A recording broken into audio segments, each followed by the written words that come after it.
राशि की फ्लाइट कोहरे के कारण लेट हो गई थी। अब फ्लाइट रात में 3:30 बजे आएगी, तब तक जागना ही पड़ेगा। उसने एक नज़र अपनी कलाई घड़ी पर डाली, फिर बेमन से सोचा क्यों ना एक चक्कर ड्यूटी फ्री शॉप का ही लगा लिया जाए, कम से कम समय तो कट ही जाएगा। दीपकांत ने घर से निकलते वक्त एक अच्छी सी विस्की लाने की फरमाइश की थी और परफ्यूम। अगर उसके स्टॉक में एक और जमा हो भी गई तो बुरा क्या है, बच्चों के लिए चॉकलेट भी खरीद लेंगे। यही सोचकर उसके कदम ड्यूटी फ्री स्टोर की तरफ बढ़ गए। विस्की लेने के लिए हाथ बढ़ाई था कि नीले रंग के ब्लेजर की जेब से एक गोरा हाथ भी उसी शेल्फ पर आ लगा। ओ आई एम सॉरी, आप ले लीजिए, राशि ने नम्र स्वर में कहा। नहीं नहीं, आप ही ले लीजिए, कहती हुई संजय ने उसकी ओर देखा। दोनों ही चौंक पड़े। अरे तुम यहाँ? दोनों के मुंह से एक साथ निकला। फिर तो एयरपोर्ट का वो सूना कोना राशि और संजय के कह कहूँ और चुटकुलों और फ्लैशबैक की बातों से खुशनुमा हो उठा। विद्यार्थी जीवन में दोनों ही एक दूसरे से सबसे अच्छे दोस्त थे। बम्बई जैसे महानगर में समुद्र की रेत पर बैठकर अपने नाम लिखना और फिर लिखकर मिटाना, प्रेजेंटेशन तैयार करने के लिए सीवी सर के घर जाना और उनके एक बार कहने पर बारी बारी से प्रिंटर से प्रिंट आउट निकालना, राशि को सब याद आने लगा था। राशि का सितार पर संजय की फरमाइश पर धुनें बजाते बजाते अपनी ये उंगलियां घायल कर लेना, संजय का उसकी उंगलियां देखकर बैंडेज लगाती उदास हो जाना, संजय के एक बार कहने पर उसके लिए गाजर का हलवा और दही बड़े अपने हाथ से बनाकर लाना। संजय भी अब तक कहाँ भूला था। तुम्हें याद है हमारी पहली मुलाकात भी इसी तरह हुई थी, दिल्ली मॉल में। दोनों के हाथ इसी तरह एक ही किताब पर पड़े थे। बातों ही बातों में संजय ने कहा, हाँ, और अब तुम ही ने शिष्टा से कहा था आप ही ले लीजिए। मुझे तो पहले ही मुलाकात में तुम बहुत अच्छी लगी थी। संजय के स्वर में प्रशंसा थी। तुम्हारा ड्रेस सेंस, बातचीत का ढंग अद्भुत था। अगर अच्छी लगी थी तो तुम मेरी हर बात काट क्यों देती थी? और तुम हमेशा मुझसे झगड़े का बहाना ही क्यों ढूंढती रहती थी? हे ईश्वर, तुम अभी तक वैसे ही भोले भंडारी हो। मैं झगड़े का नहीं बल्कि तुम्हें चिढ़ाने का बहाना ढूंढा करती थी। तुम्हारी आदत थी, टॉपिक छेड़ दो तो घंटों बोलते ही जाते थे और ना छेड़ो तो चुप। अपने आप से तो कभी कोई बात तुम्हें सूझती ही नहीं थी। फिर भी मेरी लाख कोशिशों के बावजूद भी कुछ बातें जो तुम्हें कहनी चाहिए थी कभी कही ही नहीं। संजय ने बात पकड़ ली। क्या नहीं कहा मैंने? राशि घुमा फिरा कर बात टालने की कोशिश करने लगी, लेकिन संजय अपनी बात पकड़कर बैठा रहा।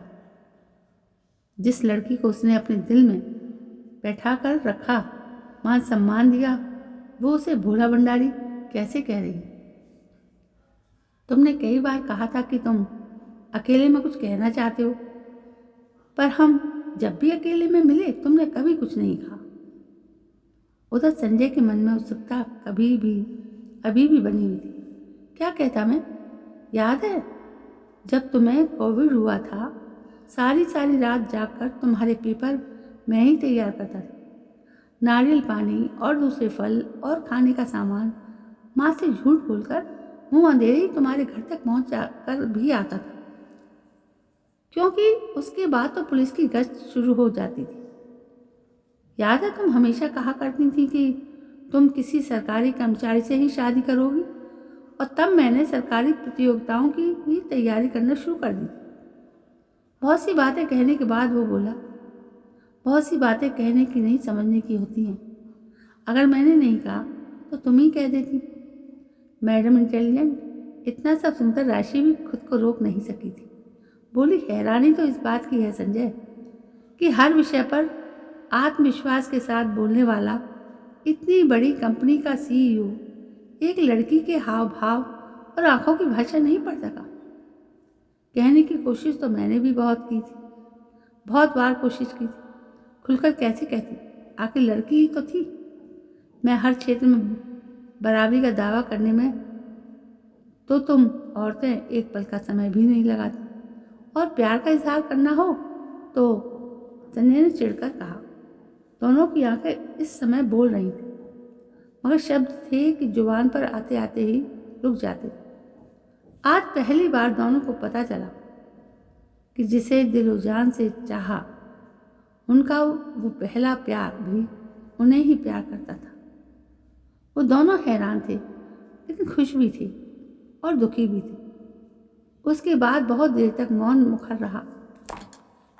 फिर सन्नाटे को बीतते हुए संजय ने बात शुरू की, तुम्हारे पति कैसे हैं? वो बहुत अच्छे। और बच्चे? 2 हैं, विपुल और साक्षी। एक बार फिर दोनों अपने अतीत को भूलकर वर्तमान में लौट आए। अपनी फ्लाइट पर अनाउंसमेंट सुनकर संजय भावुक हो उठा था। फिर कब मुलाकात होगी, पता नहीं, शायद जल्दी या शायद फिर कभी ना हो। उसके बाद सामान समेटकर बाय बोलना, मोबाइल नंबर एक्सचेंज करना, फ्लाइट में बैठना, सब कुछ जैसे सिलसिले से किसी मूवी की तरह ही हुआ। घर पहुंचकर दीपकांत ने राशि का गर्मजोशी से स्वागत किया। फिर बोले, घर से चली जाती हो तो बहुत सूना सूना लगता है। सुनते ही राशि दीपकांत से लिपट गई थी। फिर तो राशि बैग में से सबके लिए एक एक गिफ्ट निकाल कर देती गई, तो बच्चों के कह कहों से पूरा घर गूंज उठा था। मम्मा, आज हम मैड के हाथ से पका खाना नहीं खाएंगे, आपके हाथ से बनी पाव भाजी खानी है, विपुल बोला। और साक्षी बोली, डोसे की फरमाइश कर रही थी, साथ में सांभर और चटनी भी जरूरी थी। जल्दी ही दीपकांत ने महसूस किया कि हमेशा कम और नपा तुला बोलने वाली राशि एकदम से बिंदास और चंचल हो गई थी। वो अक्सर राशि को किसी से फ़ोन पर बहुत देर तक बात करते सुनते तो सोचते बिना मतलब तो राशि किसी से एक शब्द नहीं बोलती। फिर ये कौन है जिससे बात करते समय राशि का स्वर धीमा और सीरियस हो जाता है? सोशल नेटवर्किंग साइट खोलते समय या व्हाट्सएप पर बातें करते समय भी तो दूसरे कमरे में चली जाती थी। सबसे हैरानी इस बात की थी कि जिस सितार पर बरसों से धूल जमी थी, उसे पहुंचकर उसके तारों को कसकर राशि के हाथ पूरे घर को उसके मधुर स्वर से गुंजायमान कर रहे थे। हालांकि संजय का धीरज जवाब दे रहा था, फिर भी राशि में आया बदलाव उसे इतना अच्छा लग रहा था कि वो उसे टोकना नहीं चाह रहे थे। साथ ही उसे इस बात का मलाल भी था कि जो काम वो बरसों से शिद्दत से नहीं कर पाए, वो इन 4 दिनों के ऑफिशियल टूर में कैसे संभव हो गया। इसी असमंजस में कुछ दिन और निकल गए। आखिर एक दिन राशि ने खुद ही भेद खोला। दीप, जानते हो, मुंबई में मुझे संजय मिला था। वो तुम्हारा MBA का क्लासमेट। हाँ, थोड़ा कमज़ोर लग रहा था, लेकिन आवाज़ में वो ही खनक थी। लेकिन एक बात कितनी अजीब है कि हम दोनों ही कॉलेज के ज़माने के एक दूसरे को पसंद करते थे, लेकिन ना कभी उसने अपने प्यार का इजहार किया, ना ही कभी मैंने। अच्छा ही हुआ ना। अगर पता चल जाता तो तुम मेरी पत्नी कैसे बनती? कहने को तो दीपकांत ने शरारत से राशि की आंखों में झांककर कह दिया, लेकिन थे तो वो पुरुष ही और पति भी थे। मन का एक कोना फिलहाल यही सोच कर संदिग्ध था कि राशि ने खुद को एक कवच में कैद कर रखा है, इसलिए जिस तरह वो एक अच्छे बेटे, भाई और सरकारी अफसर का दायित्व निभा रही हैं, इसी तरह राशि की एक अच्छी पत्नी होने का दायित्व निभा रही है। एक एक सुंदर बेडरूम की धीमी रोशनी अपनी सशक्त बाहों में राशि को लेकर दीपकांत बड़े इत्मीनान से बोले, शादी से पहले तुम संजय को पसंद करती थी, ये तो तुम मुझे पहले ही बता चुकी थी, लेकिन इन 4 दिनों में संजय से मिलने के बाद जो तुम्हारे व्यवहार में बदलाव आया है, वो देखकर सोच रहा हूँ कि कहीं मेरा 12 वर्ष की तपस्या तो भंग नहीं हो गई। कहाँ संजय लिस्टेड कंपनी का CEO और कहाँ मैं एक साधारण सा गजेटेड ऑफिसर। दीप, मैं बहुत ही बेवकूफ़ किस्म की इंसान हूँ। कुछ छिपाना चाहती तो तुमसे संजय का जिक्र कभी नहीं करती। दूसरा इसलिए भी कि जिसने इतने तुम सुलझे हुए इंसान हो, उतना ज़्यादा ही कोई होगा। इसलिए मैं तुम्हें सब कुछ बताकर अपने मन का बोझ हल्का कर लिया है। फिर भी झूठ नहीं बोलूँगी, कभी कभी मैं खुद से भी सवाल आज भी पूछती हूँ कि ऐसी कौन सी कमी थी मुझ में जो संजय ने मुझे स्वीकार नहीं किया। ये सोचकर कि शायद वो खलिश थी जिसके कारण मैं अपने अतीत को याद करना चाहता था, नहीं याद नहीं चाहती थी। पर अब संजय से मिलने के बाद वो फांस भी हमेशा हमेशा के लिए मेरे दिल से निकल गई। समय धीरे धीरे बीत रहा था। दिनचर्या, गृहस्थी संभालने, बच्चों को स्कूल भेजने, खुद ऑफिस जाने और देर रात तक प्रेजेंटेशन तैयार करने में कब सुबह होती और शाम ढल जाती पता ही नहीं चलता था। एक दिन अचानक राशि अपनी मारुति कार से उतर ही रही थी कि संजय नीली मर्सिडीज से उतरता हुआ दिखाई दिया। दोनों कहकशा रेस्टोरेंट में लॉन में कोने की टेबल एक बैठकर बिल्कुल नॉर्मल तरीके से बातें कर रहे थे। टेबल वेजिटेबल्स, कटलेट्स, पनीर टिक्कों और स्वीट लाइम सोडा से सजी हुई थी। संजय मैंने दीपकांत को बताया कि बॉम्बे एयरपोर्ट पर तुमसे मुलाकात हुई थी, तो बोले वही राशि, पुराने दिन याद करके हमें भूल मत जाना, नहीं तो इस अधेड़ उम्र में 2 बच्चों को कैसे संभाल पाऊंगा। संजय जानते हो, दीप ने हार्वर्ड से MBA किया है। कहते मेरी 2 गर्लफ्रेंड थी, एक 1.5 साल, दूसरी 2 साल पर, दोनों ही साथ छोड़ गई। साथ तो हिंदुस्तानी बेगम ही दे रही है ना। संजय कपूर कैसे कर लेता है ये सब बातें। जन्म जन्म का साथ तो हम दोनों का ही है। संजय ने महसूस किया राशि के हावों में कहीं भी विरह, अलगाव या वर्तमान से असंतुष्टि का भाव नहीं था। बड़े सहज ढंग से बोली, राशि पहले प्यार में बड़ी अजब सी कशिश होती है। ना भूली जाने वाली कुछ मीठी यादों के घेरे में बंद कर रह जाती है जिंदगी का वो पहला पाक एहसास।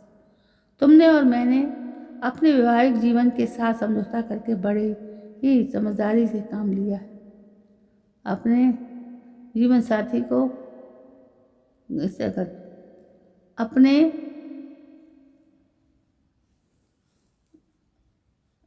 जीवन साथी भी हैं और प्यारे प्यारे बच्चे भी हैं। राशि की आंखों में नमी तैर आई। संजय उसकी पीठ थपथपाकर बोला, मैंने तुम्हें और तुमने मुझे चाहा था। यह अध्याय हम दोनों यहीं पर समाप्त करते हैं। कभी घर आओ, सीमा मेरी पत्नी तुम्हें खुद फ़ोन करेगी। मैं दीपकांत को हमेशा यही दुआ करूँगा कि तुम और मैं कभी भी बेईमानी करके अपने परिवार को खंडित नहीं होने देंगे और अपने जीवन साथी और बच्चों के प्रति निष्ठावान रहेंगे। प्यार शक्ति होता है, प्यार पूजा भी होता है। आज का यहाँ मिलना तुम दीपकांत को बताना और मैं सीमा को बताऊँगा।